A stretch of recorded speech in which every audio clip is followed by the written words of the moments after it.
श्री अनूपदास जी महाराज की जय। श्री धरती माता की जय। देश व दुनिया में मानव जाति को पहली बार सोचने व समझने का समय मिला, क्योंकि मौत का खौफ है, सामने न दिखने वाला खौफ क्यों और किसने पैदा किया। मानव घड़ी की नोक के साथ साथ भागता गया, कभी थमकर अच्छा बुरा सही गलत सोचने का समय नहीं मिला। विनाश की दौड़ में न शरीर की न कुदरत की पहचान रख पाया, अपनों को खो दिया, गम न किया कभी। सभी समय के इंतजार में हैं, परंतु समय कभी लौटता नहीं। जन्म से मृत्यु तक समय को समझ ही न पाया। परमात्मा ने समय बराबर दिया सबको, समय में भेद न रखा, शरीर में भेद न रखा। फिर क्या भेद है यह? परमात्मा की दी हुई उम्र सबको समान है।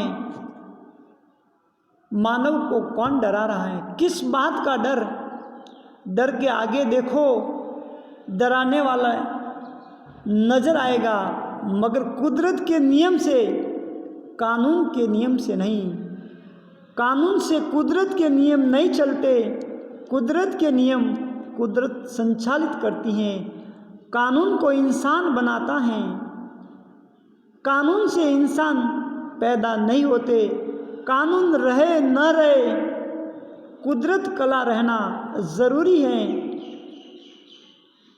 कोरोना महामारी, समझ रहे हो, ये गुप्त एक सेना है मानव जाति के विनाश के लिए। आने वाले वक्त में भयंकर विनाश के तांडव को रोकना है। सब धराशायी हो जाएगा, फिर पछताओगे। क्या होगा? दुनिया को बचाने वो सहायता में सब लग जाएंगे।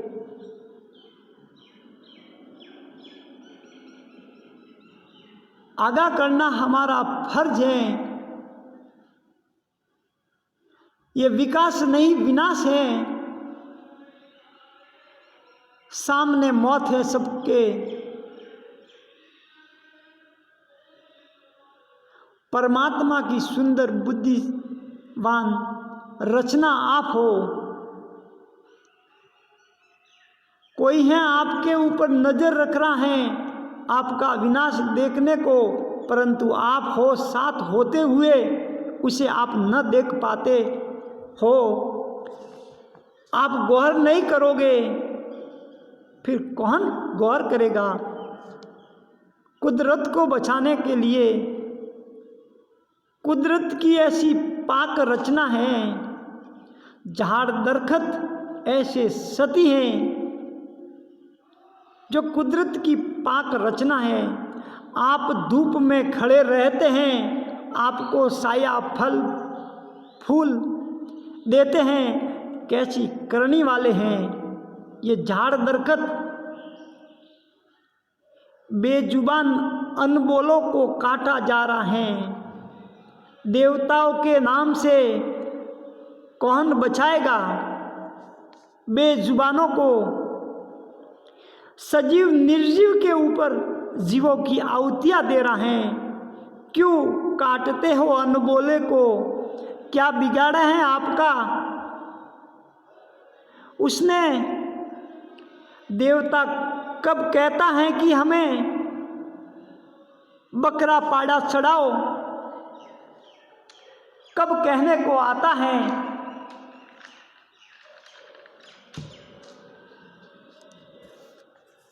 वह बलि दो। निर्जीव बोलता भी नहीं है, सुनता भी नहीं है, देखता भी नहीं है। क्यों काटते हो? क्यों मारते हो? क्यों छुरी चलाते हो? क्यों हलाल करते हो? कब कहने को आता है? चढ़ाने व खाने का शौक है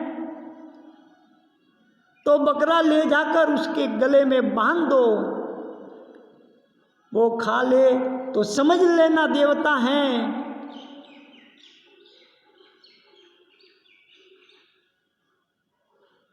वह खुद तलवार से काट ले तो समझ लेना देवताओं ने खा लिया है। वह हिलता भी नहीं है, कितने कायर हो, बेबस हो, लाचार हो गए। क्या हो गया? सती पुरुषों को इस देश में, इस हिंदुस्तान में, सती पुरुषों के देश में बेजुबान कट रहे हैं। तुमसे दया की उम्मीद रखे, क्यों बार बार कहने की जरूरत पड़ती है? बुद्धि इतनी भ्रष्ट हो गई है कि समझाने से भी नहीं समझते हो। पले भी भारी विनाश करवाए राजा महाराजाओं व बादशाहों को गाजर मूली की तरह कटवा दिए, इतिहास गवाह है। परंतु कटवाने वाले अलहदा के अलहदा रह गए। इस बार बचना तुम्हारा नामुमकिन है।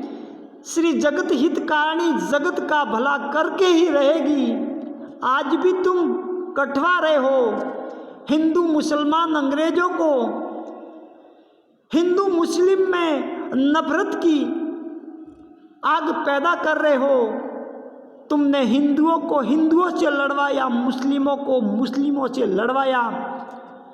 नेक दिल राजा बादशाहों को नहीं बख्शा, तुमने किसी को तुमने नहीं बख्शा। तुमने कोरोना से दुनिया के सभी देशों को धराशायी कर दिया, लाचार कर दिया। लाचार हो गई जिंदगियां। विकसित व विकासशील देश सभी सदमे में आ गए, कुछ न कर सके, बेबस हो गई जिंदगियां। समझ न रही किसी को सत्यवादी नेकी, धन पर चलने वालों को नहीं बख्शा तुमने। फिर आप कौन से खेत की मूली हो? भरोसे रहोगे सब कुछ खाक में मिल जाएगा तुम्हारा। सत्य यही है, वक्त है संभलने का। किसी को धन व दौलत पर गुमान है तो किसी को कलाकारी पर, और किसी को अपनी प्रसिद्धि पर, किसी को अपने पद से, तो किसी को अपनी नेतागिरी से, और किसी को अपनी वाहवाही से। इन किसी से आपकी मौत रुकने वाली नहीं है। नहीं आप इन किसी से बच सकते हो।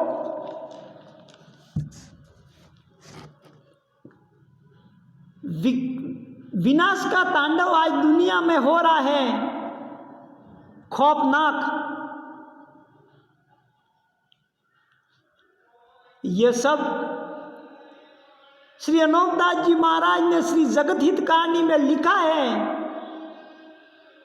कि ये सब सौदागर बनिए माझ नाम के राक्षसी पाप से हो रहा है।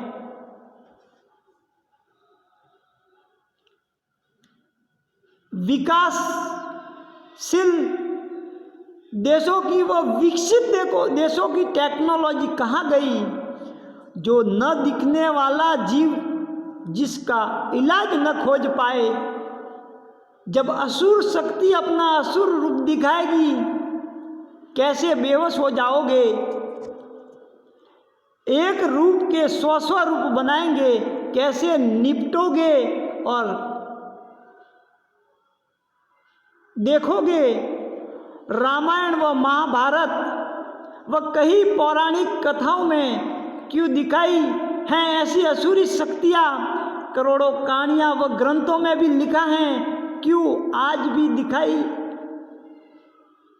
जाती हैं। ये सत्य है या झूठ, कुछ जरूर दुनिया से छुपाया जा रहा है। ऐसा कोई ग्रंथ भी नहीं जिसमें असुर जाति का संपूर्ण नष्ट बताया गया है। फिर कहाँ गए वो दानव? सत्य सदा सत्य ही रहता है, लंबे समय तक सत्य को छुपाया नहीं जा सकता है। देर जरूर होती है, अंधेर नहीं है। मालिक के घर आग वही होती है जहाँ धुआं होता है, धुआं वही होता है जहाँ आग होती है। सावधान हो जाओ, आंखें खोलो, आंखें होते हुए भी अंधे मत बनो, वरना औलाद समेत इन सौदागर बनियों के पाप से गारत हो जाओगे। एक बीमारी से लड़ने की तैयारी करोगे, दूसरा रास्ता तैयार रखा है, आपको नज़र से दिखता नहीं है, क्योंकि कुर्सी सीधी ऐसी है, किसी को सत्ता की कुर्सी, किसी को वर्दी की कुर्सी, किसी को लोभ की, किसी को हुक्म की कुर्सी। बाकी बचे उनको बेवश बना दिया, लाचार बना दिया, शराबी, अय्यासी, अत्याचारी, अपराधी भौतिक सुख सुविधा में लगा दिए।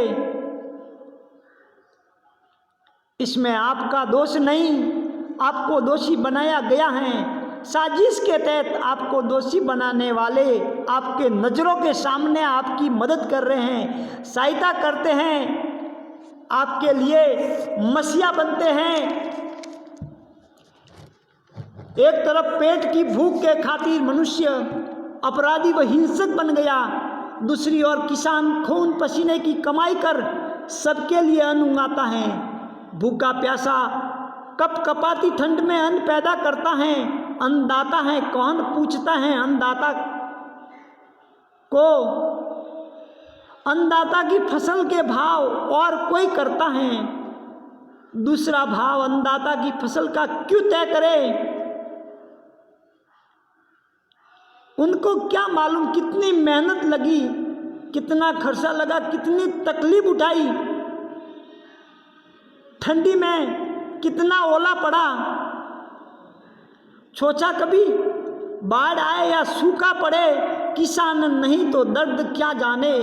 आज महामारी से किसान बेहाल है, कभी सोचने का समय मिला नहीं, क्योंकि दिल में दया होती है तब सोचा जाता है, नेक कि वो धर्म होता है तभी सोचा जाता है। तुम देवता थे, तुम्हें दानव बना दिया, तुम्हारी बुद्धि भ्रष्ट कर दी, तुम्हें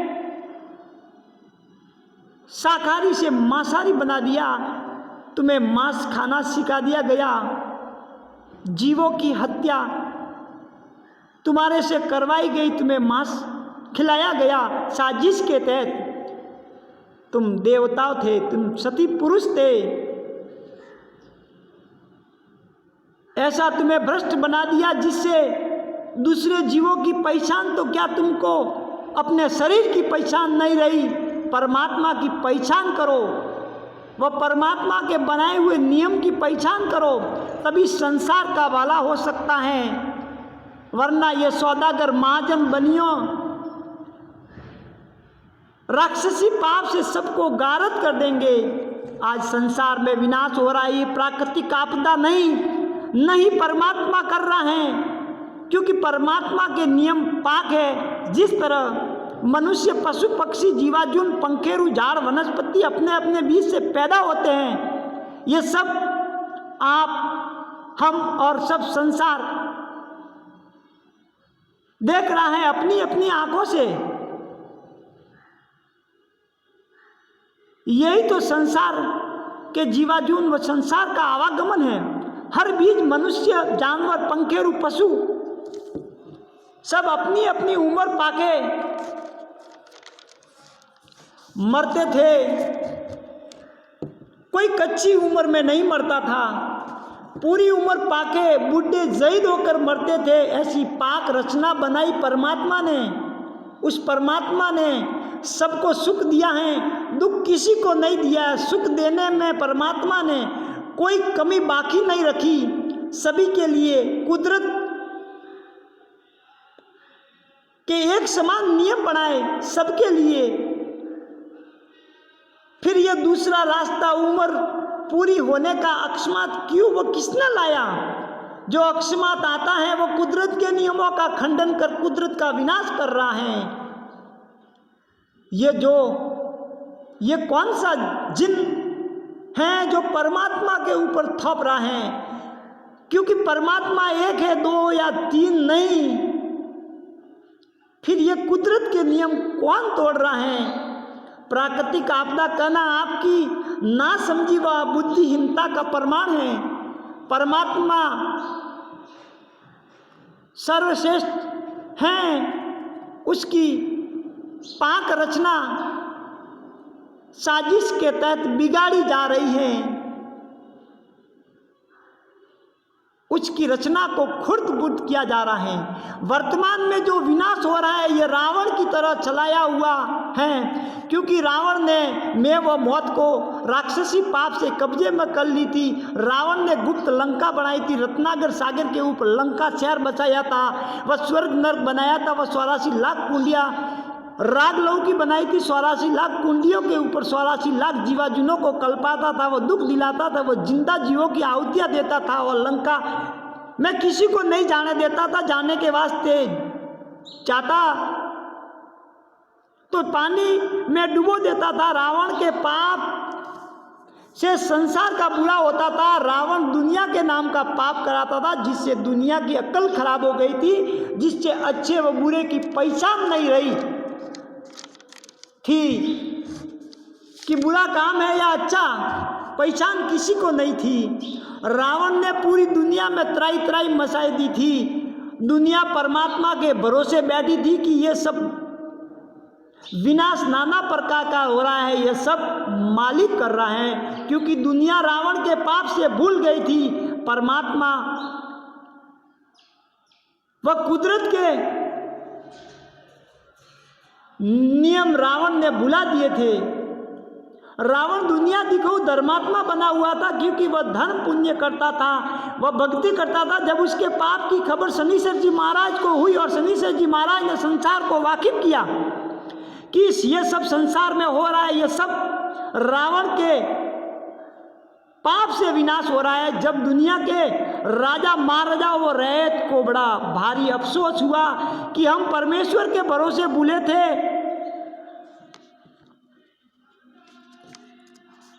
कि सब परमात्मा कर रहा है। जब शनिश्चर जी महाराज ने वाकिफ कर संसार को एक दिल किया और रामचंद्र जी महाराज की मदद से रावण के पाप को छुड़ाया, जब दुनिया बची, वरना रावण तमाम दुनिया को गारद कर अपना राज करता, परंतु रावण बीच में ही मारा गया और संसार ने शनिश्चर जी महाराज का शुक्रिया अदा किया।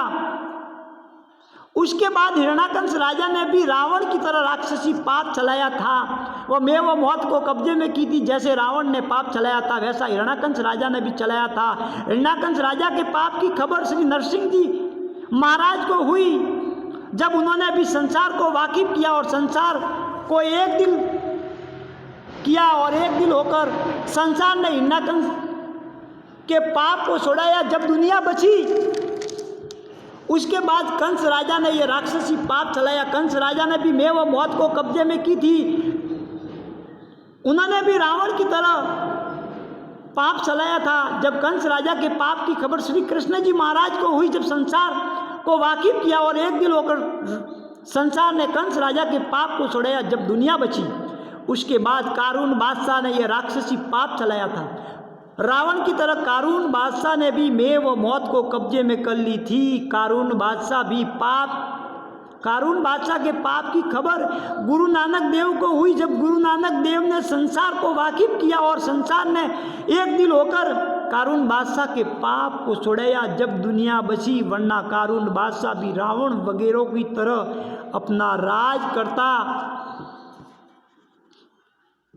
उसी तरह वर्तमान में रावण वगैरह की तरह से ये राक्षसी पाप इन सौदागर महाजन बनियों ने चलाया है, जिसकी वजह से ही संपूर्ण संसार का विनाश हो रहा है। रावण की तरह इन बनियों ने भी मैं व मौत को अपने कब्जे में कर ली है। पाप के सबब से ओम करा करा कर बुद्धि भी भ्रष्ट कर दी है। रावण की तरह इन बनियों ने भी गुप्त लंका समुद्र के बीच में आबाद की है। वहाँ पर स्वर्ग नर्क बनाया है। 84 लाख कुंडिया राग लहू की बनाई है, जहाँ पर 84 लाख जीवाजुनों को कल्पाते हैं, जिससे संसार का बुरा होता है। बनियों ने रावण से ज़्यादा पाप चलाया है। स्वर्ग नर्क बनियों के पाप करने की जगह है। बणियों ने लोगों को पाप से बुद्धि भ्रष्ट करके ऐसा सुझाया कि स्वर्ग नरक में मालिक सजा देता है, बुरे कर्म करने पर नरक नसीब होता है और अच्छे कर्म करने से स्वर्ग नसीब होता है। ऐसा दुनिया को बणियों ने बुलाया। लेकिन ये बणियों के पाप करने की जगह है, ये मालिक की दरगाह नहीं है। ये सब झूठ है, क्योंकि राग और लव जा होता है, जीवड़ों को कल्पाते हैं, वो दुखी करते हैं, वहाँ मालिक क्यों बैठेगा? मालिक तो सब में व्यापक है, वो परम दयालु परमेश्वर है, सबकी दया रखने वाला है, उनको सबकी दया आती है, वो एक जगह थोड़ी ही बैठता है। ये बणियों के घर का पाप है जिसकी शोभा सलाई है बणियों ने। और दुनिया ये कहती है कि स्वर्ग नरक में अर्थ निकालते हैं, गर्म थंबों से बांधा जाता है, कीड़ों की कुंडियों में डाला जाता है, वह शस्त्रों की शॉट देते हैं, कागले व चीले श्वास मारती है, नाना प्रकार से ये बणिये दुनिया को दुख देते हैं। और वहाँ के पाप से ही जादू पैदा होता है।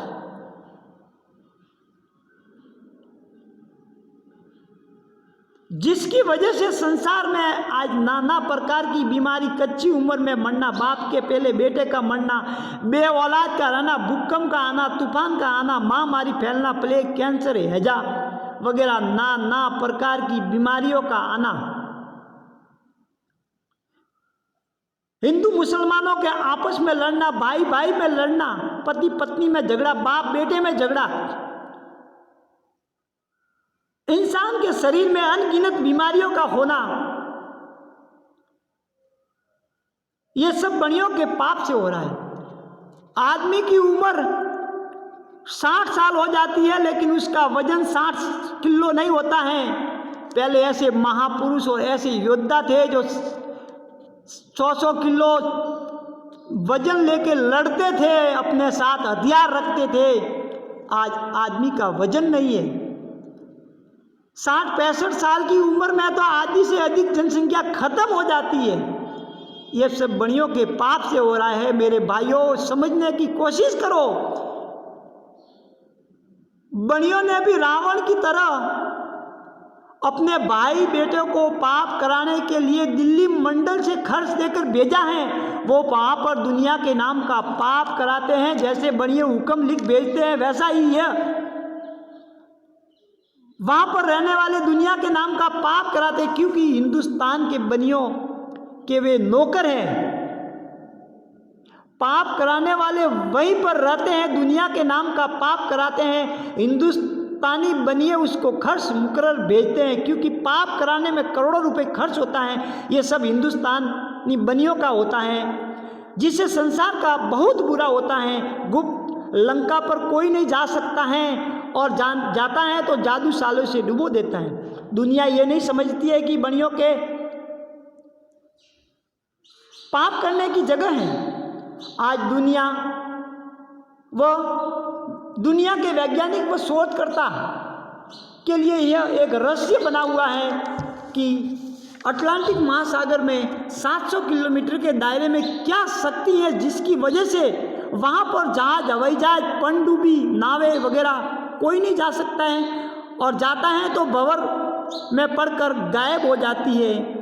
उसका पुर्जा तक नहीं मिलता है। इतनी टेक्नोलॉजी होने के बाद में भी क्यों, क्या है वहाँ पर, जिसमें हजारों जानें जा चुकी है। हम आज तक इस रहस्य का भेद कोई नहीं जान सका। इसका भेद श्री अनोखदास जी महाराज ने सन 1881 में बताया था कि यह बणिये सौदागर महाजन के घर का पाप कराने की जगह है, जहाँ के पाप से ही दुनिया का विनाश हो रहा है। दुनिया का दिन दिन बुरा होता जाता है। ये सौदागर महाजन रावण की तरफ पाप करा रहे, जिससे संसार की बुद्धि भ्रष्ट हो रही है, जिससे अच्छे बुरे की पहचान नहीं रही, जिसकी वजह यह है कि कुदरत के नियमों का खंडन हो रहा है, परमात्मा की पहचान नहीं रही।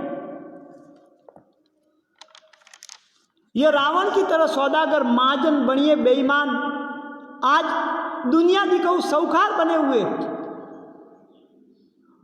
बढ़िया दुनिया दिखाओ, धर्म पुण्य करते हैं, दान देते हैं, हॉस्पिटल बनाते हैं, गौशाला खोलते हैं, गायों को चारा डालते हैं, दवाइयों की निःशुल्क व्यवस्था करते हैं, स्कूल बनाते हैं, गरीबों को मुफ्त में वस्तुओं व कंबले बांटते हैं, भामाशाह बनते हैं, दुनिया व सरकार को बड़ा से बड़ा दान देते हैं। क्योंकि ये सब बीमारी इन बनियों के घर की है, इसीलिए धर्म पुण्य करते हैं। जहाँ भी जाओ सब जगह आज हिंदू मुसलमानों के लोग हॉस्पिटल में नजर आएंगे, बनिए नहीं।